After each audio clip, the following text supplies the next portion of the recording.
Hello everyone, once again welcome back. This is me your Vishal sir. और बच्चों, आज मैं तुम लोगों को पढ़ाने वाला हूं क्लास 11 इंग्लिश का chapter 1 the portrait of a lady. इसका इंपॉर्टेंट क्वेश्चन आंसर्स हम लोग आज कवर करने वाले हैं। Very short long value based question. सारे क्वेश्चंस को हम लोग इसी वीडियो के अंदर में कवर कर लेंगे।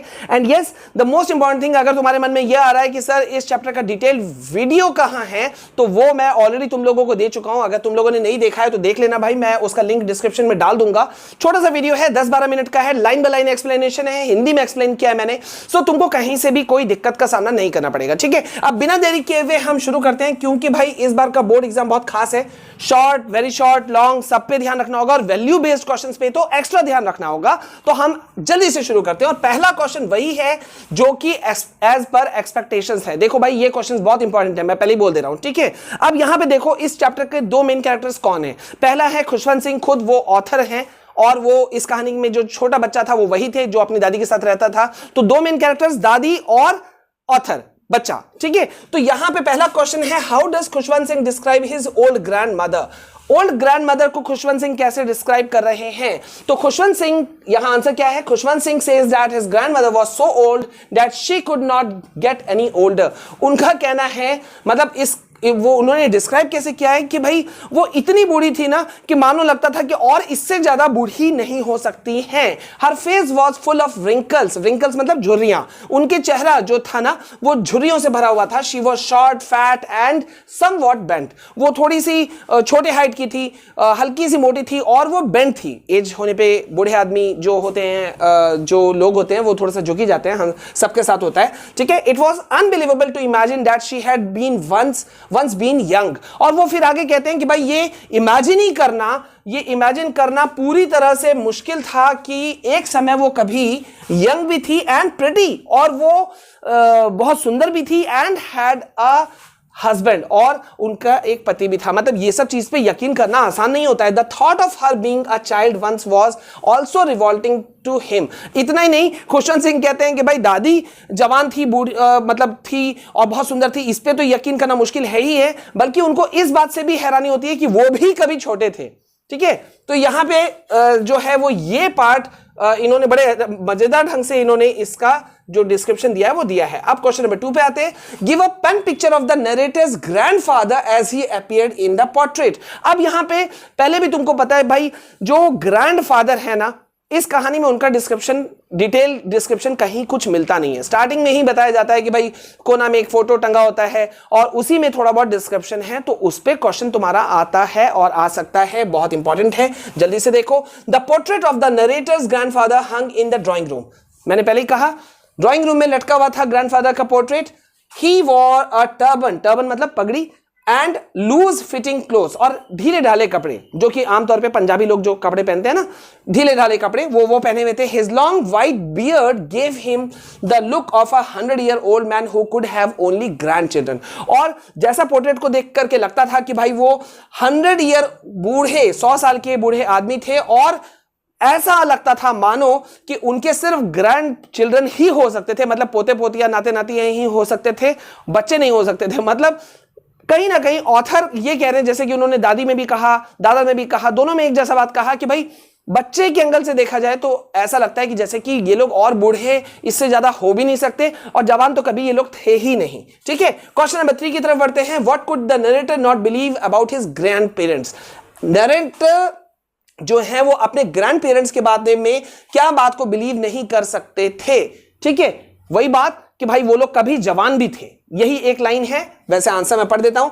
It was almost unbelievable that the author's grandfather ever had a wife and children. He looked as if he could have only lots of grandchildren. In case of the author's grandmother it was difficult. मतलब देखो, अभी अभी हमने पढ़ा कि भाई grandfather के बारे में जहां तक बात था, तो ऑथर का मानना था, नरेटर का मानना था कि भाई उनके पोर्ट्रेट को देख करके ये बिलीव करना ही मुश्किल था कि उनकी पत्नी या बच्चे हो सकते थे। ऐसा लगता था सिर्फ पोते पोतियां ही हो सकते थे। और जहां तक ग्रैंड मदर की बात है, it was difficult to imagine कि भाई वो कभी यंग भी थी, ठीक है, जवान भी थी, और मतलब even she too had a husband, और उनके पति भी थे। ये सब चीज पे बिलीव करना मुश्किल था। तो ये चीज यकीन नहीं होता था किसको, नरेटर को, ठीक है। अब जल्दी से क्वेश्चन नंबर 4 देखो। Why did the narrator narrator's grandmother give the impression of winter landscape in the mountains. ठीक है, विंटर लैंडस्केप, सर्दी का, माउंटेन्स में, पहाड़ियों में, लैंडस्केप मतलब दूर फैला हुआ एक मैदान पहाड़ों में। ठीक है, तो ऐसा क्यों बिलीव इंप्रेशन आता है जो नरेटर है वो उनकी दादी को देख करके लगता है। देखो, the author's grandmother used to wear spotless white clothes. Author की जो दादी थी वो कैसा कपड़ा पहनती थी? सफेद, एक दाग तक उसमें स्पॉट नहीं होता था। शी हैड सिल्वरी हेयर, सफेद बाल थे, व्हाइट ऑल ओवर, चारों तरफ सफेद सफेद था। तो लगता था जैसे कि मानो उनको देख के लगता था कि व्हाइट मतलब विंटर लैंडस्केप हो गया है, बर्फ गिरा हुआ है, पहाड़ों का बात है, पहाड़ों के चोटियां हैं। मतलब उनके जो सफेद बाल थे ना, उनको चोटियों से, जो पहाड़ों की सफेद चोटियां होती है ना, उससे सिमिलैरिटी दिखाने की कोशिश की गई है। ठीक है, और ऊपर से वो क्या करती थी? ऑल द टाइम वो रिसाइट करती थी प्रेयर्स। सो एक एक्सप्रेशन, एक ऐसा एक शांतिपूर्ण एक एक्सप्रेशन आता है जैसा कि पहाड़ों में ही मिलता है।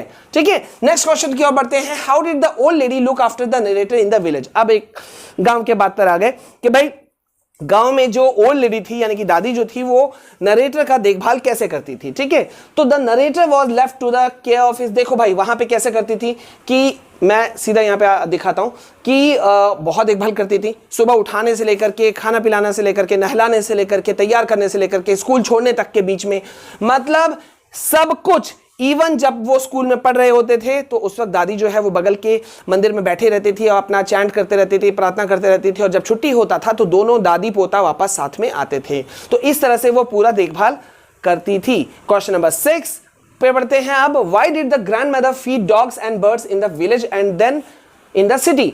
ग्रैंडमदर कुत्तों को, चिड़ियों को क्यों गांव में खिलाती थी, फीड करती थी, और उसके बाद शहर में? What did the habit tell about her nature? और ये हैबिट जो है ना, ये क्या चीज को दर्शाता है, क्या चीज को दिखाता है? ठीक है, क्यों खिलाती थी वो भाई चिड़ियों को? देखो, बूढ़ी दादी जो थी वो कैसी थी? बहुत ही केयरिंग पर्सन थी, उनको बहुत प्यार था। She had a love for birds and animals. उनको बहुत प्यार था चिड़ियों से, जानवरों से, जो कि आमतौर पे बूढ़े लोगों को होता है। ठीक है, इन द विलेज, बूढ़े नहीं सबको होता है। In the village she threw chapatis to the street dogs. गांव में वो क्या करती थी?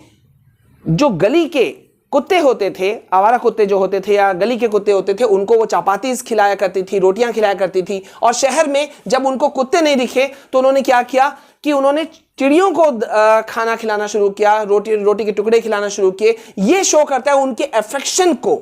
ठीक है, जो कि अब पूरे जो नेचर की तरफ है उसके नेचर की तरफ में ये पूरे अफेक्शन को ये चीज शो करता है। ठीक है, next question. How can you say that the grandmother was a deeply religious minded lady? कैसे पता चलता है कि वो बहुत ही रिलीजियस माइंडेड लेडी थी वो? देखो भाई, सीधा सा बात है, जब वो नहला रही होती थी बच्चे ये ऑथर को, तब भी वो प्रार्थना कर रही होती थी। जब वो कुछ अदर और जॉब्स कर रही होती थी तब भी वो बुदबुदाते रहती थी। उनके हाथ में हमेशा एक माला रहता था, तुमको याद होगा। जब अपने पोते को स्कूल छोड़ने जाती थी, बट वो पोता पढ़ रहा होता था, ऑथर पढ़ रहे होते थे स्कूल में, गांव के स्कूल में, उस समय भी वो बगल के मंदिर में जाकर के बैठ के पढ़ते रहती थी। मतलब ऑल टाइम तो वो कर ही रही थी, है ना। तो इसी से पता चलता है कि वो रिलीजियस माइंडेड थी। और इतना ही नहीं, एक रिलीजियस माइंडेड आदमी ही ऐसा होता है जो कि पक्षियों को, चिड़ियों को, कुत्तों को खाना खिलाए, दाना दे। तो ये सारे गुण तो इनमें थे ही थे, है ना। Next question. The thought was almost revolting. What was the thought and why was it disgusting?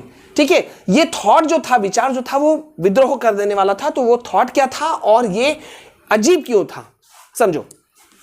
The old grandmother often told the children of the Grimm's that she used to play as a child. It seemed absurd or unbelievable and even indecent on her part. The children treated those stories like fables. They found it hard to believe that their grandchildren could have ever been young and pretty. They had always seen her as an old lady, so they liked to think of her only as their grandmother. मतलब देखो, ये कौन सा बात अजीब लगता था जो दादी बताती थी ना कि हम भी छोटे थे, हम भी ऐसे करते थे, वैसे करते थे। तो बच्चे जो थे उन लोगों को लगता था यार ये तो बेकार की बात है, क्योंकि दादी को तो उन्होंने दादी के रूप में देखा ना, बूढ़ी, एजेड। वो कभी इमेजिन ही नहीं कर पाते थे ये लोग कभी, मतलब ये कभी जवान भी थे। तो ये ऑड चीज था। तो यही है आंसर। ठीक है, उम्मीद है तुम लोग को समझ में आ रहा होगा। देखो, एक बार मैं फिर से कह रहा हूं कि इस चैप्टर का पूरा डिटेल वीडियो मैंने डाला हुआ है, लिंक डिस्क्रिप्शन में मैं दे रहा हूं। 10-12 मिनट का वीडियो होगा, डिटेल्ड वे में मैंने यही समझाया है, तुमको बहुत मजा आएगा, बहुत सारे पिक्चर्स भी हैं, फोटोज भी हैं, तो देख के तुमको आइडिया भी बहुत सारा लग जाएगा, ठीक है। नेक्स्ट क्वेश्चन बढ़ते हैं। My grandmother and I were good friends, when was the friendship cemented and broken. अब यहां पे आया बात कि भाई ग्रैंडमदर और जो ऑथर थे वो बहुत अच्छे दोस्त थे, लेकिन वो दोस्ती बना कैसे और टूटा कैसे, ठीक है। देखो बना कहां था, गांव में, क्योंकि ऑथर के जो पेरेंट्स थे वो छोड़ के चले गए थे, तो सारा देखभाल करना दादी के हाथ में था, तो वहां दोस्ती बना।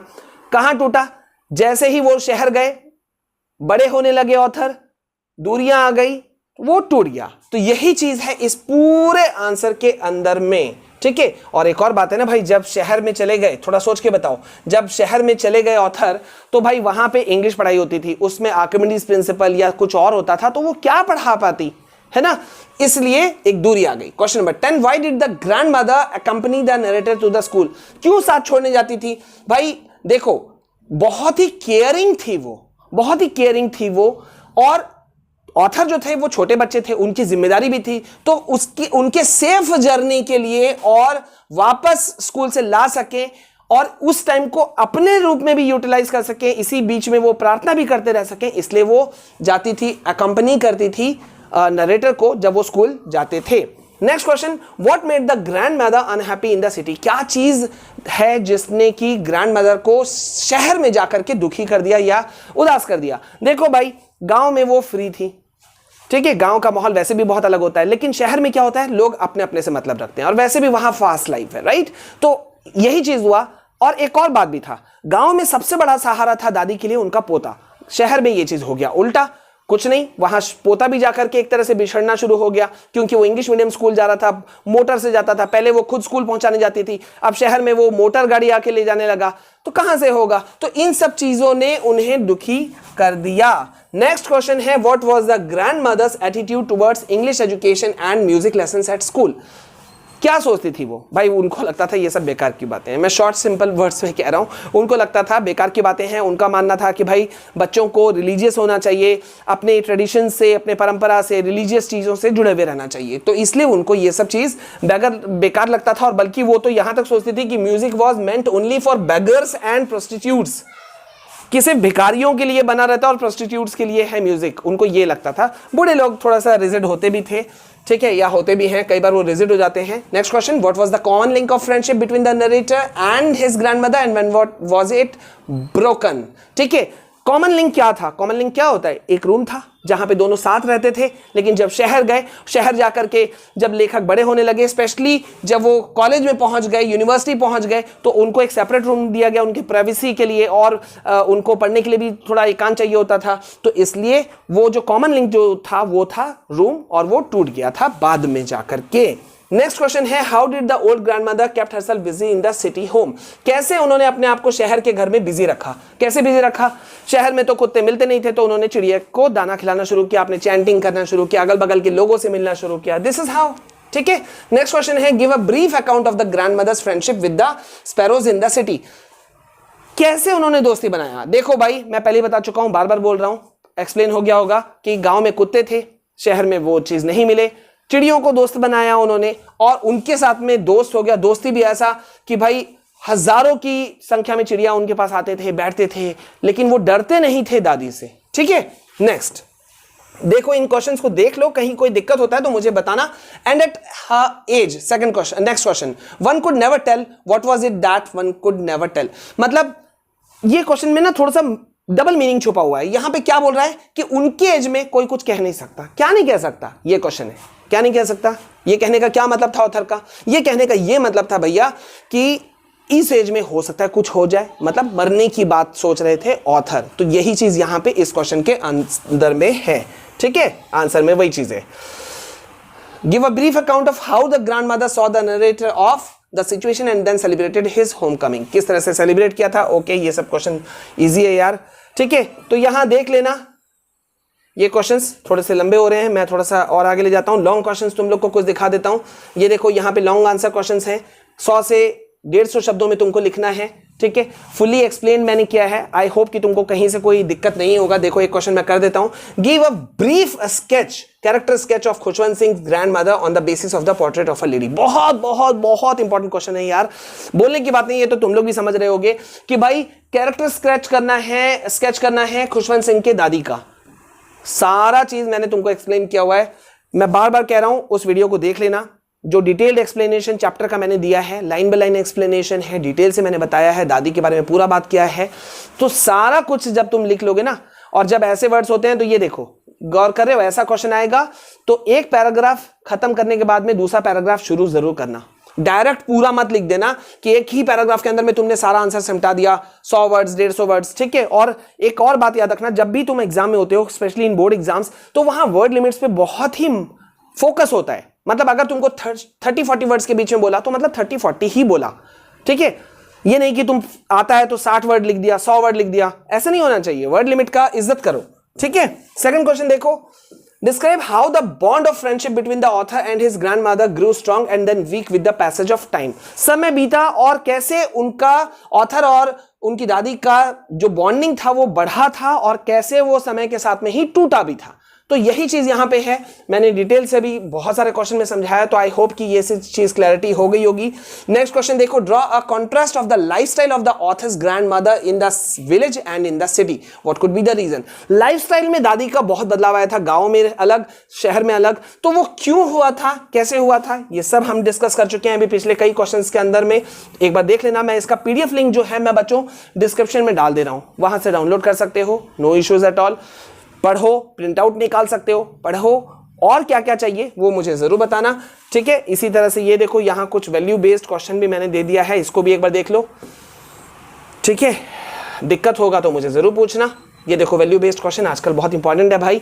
आजकल सीबीएसई का वैसे भी जो कॉन्सेप्ट हो गया है वो हो गया है कि किस तरह से बच्चे अपने वर्ड्स में आंसर लिखें, तो ये वैल्यू बेस्ड क्वेश्चन जो है वो बहुत इंपॉर्टेंट है, इसको भी एक बार जरूर से जरूर देख लेना, ठीक है।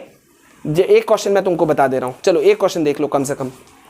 It really pained the grandmother that the schools did not teach anything about God.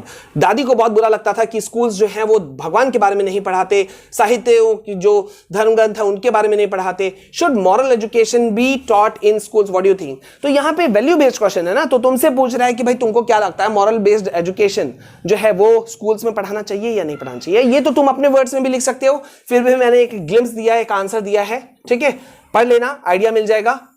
Second question, aged people should not be left behind and every effort should be made that they live with their children and grandchildren. Aged people को कभी भी अकेले नहीं छोड़ना चाहिए, obvious सी बात है भाई, पूरी जिंदगी उन्होंने हमें दी है, हम उनको अकेले क्यों छोड़ें, ठीक है। तो उनको कभी नहीं छोड़ना चाहिए। This will inculcate a proper understanding between the old and the new generation. Pen down your views. तो यहाँ पे एक चीज बोल रहा है कि भाई अगर बूढ़े लोगों को, एजेड लोगों को अगर हम अकेले नहीं छोड़ते हैं तो बूढ़े लोगों, एजेड लोगों में और न्यू जनरेशन में एक बॉन्डिंग हो जाता है, पैदा हो जाता है, और वो चीज बहुत ज्यादा जरूरी है। तो इस चीज के बारे में अपना व्यूज लिखो, थोड़ा सा सोचोगे ना तो बहुत सारे पॉइंट शायद इससे भी बेहतर लिख सको जो मैंने यहां लिखा है, बट फिर भी आइडिया के लिए मैं तुमको ये आंसर दे रहा हूं, देख लेना। And last but not the least, parents, next question है, पेरेंट्स फेस अ डायलेमा, उधेड़-बुन में होते हैं, इंग्लिश एजुकेशन और no English education, still they go on for it. क्या ये तो आजकल का क्वेश्चन है भाई, इंग्लिश एजुकेशन होना चाहिए नहीं होना चाहिए, तुम भी सोचो, वैसे काफ़ी कुछ लिख सकते हो मुझे पता है, और यहाँ हमारे कुछ अदर चैनल के लिंक्स हैं, ठीक है। सो आई होप कि तुम इन जो चैनल्स हैं इनको विजिट कर लोगे और सारा चीज कवर कर लोगे, ठीक है। तो ये था क्लास 11 इंग्लिश का chapter number 1, the portrait of a lady, most important question answers. तो ये इसका लिंक, पीडीएफ का लिंक डिस्क्रिप्शन में मैं दे रहा हूं, डाउनलोड करो, फोटोकॉपी निकालो, प्रिंट आउट निकालो, असेंबल करते जाओ, एक जगह याद करते जाओ। प्री बोर्ड अब बहुत पास में है, तैयारियां जबरदस्त होनी चाहिए। क्लास 10, 11, 12 के सारे नोट्स मैं दे रहा हूं, प्लीज यार वीडियो को शेयर कर देना और सब्सक्राइब कर लेना अगर पहली बार हमारे चैनल में आए हो। This is all from my side, जय हिंद।